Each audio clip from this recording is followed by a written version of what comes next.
పడుతున్నది ఒక్క మీ జగన్ మీద. మీకు మంచి చేసిన మీ బిడ్డ మీద, మీకు ఆ మంచికి మధ్య మీ సేవకుడిగా ఉన్న ఒక్క మీ బిడ్డ మీద ఇంతమంది దాడి చేస్తా ఉన్నారు. అయినా మీ బిడ్డ అదరుడు, అయినా మీ బిడ్డ బెదరుడు. కారణం ప్రజలనే శ్రీకృష్ణుడి అండ ఉన్న అర్జునుడి మీ బిడ్డ. చేసిన మంచి మీద ఆ దేవుడి మీద నమ్మకం ఉంది కాబట్టి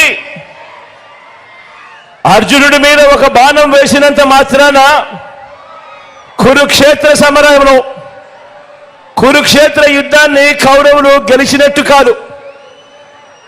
ఒక బాణం వేసినంత మాత్రాన, జగన్ మీద ఒక రాయి విసిరినంత మాత్రాన, జగన్ మీద ఒక రాయి విసిరినంత మాత్రాన జరగబోయే ఎన్నికల కురుక్షేత్రంలో ఆ దుష్ట చతుష్టయం ఓటమిని, ఆ పెత్తందారుల ఓటమిని, మన పేదల ప్రభుత్వం గెలుపును ఎవ్వరూ ఆపలేరు. ఇలాంటి దాడుల వల్ల నా సంకల్పం చెక్కు చెదరదు.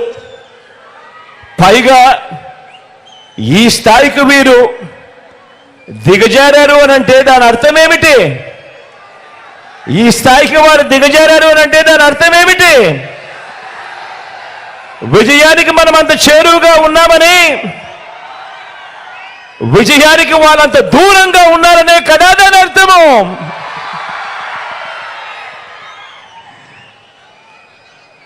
అందుకే చెప్తా ఉన్నా, ఈ తాటాకి చెప్పులకు మీ బిడ్డ అదరుడు, మీ బిడ్డ బెదరడు.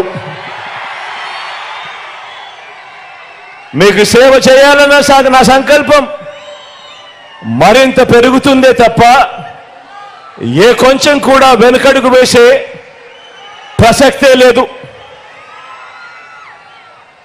నా నుదుటి మీద వారు చేసిన గాయం, నా నుదుటి మీద వారు చేసిన గాయం దేవుడి దయతో అది ఇక్కడ తగల్లేదు, అది ఇక్కడ తగల్లేదు.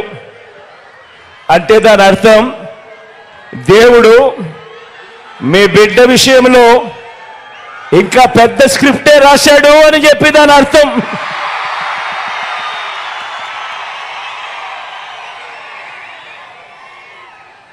నా నుదుటి మీద వారు చేసిన గాయం బహుశా 10 రోజుల్లో తగ్గిపోతుందేమో, కానీ పేదల ప్రయోజనాలకు చంద్రబాబు చేసిన గాయాలు, ఆయన పాలనలో ఆయన చేసిన గాయాలు, ఆ రైతులకైతేనేమి, ఆ అక్క చెల్లెమ్మలకైతేనేమి, ఆ నిరుద్యోగులకైతేనేమి, ఆ సామాజిక వర్గాలకైతేనేమి, ఆ చంద్రబాబు మోసాలతో అతలాకుతలమైన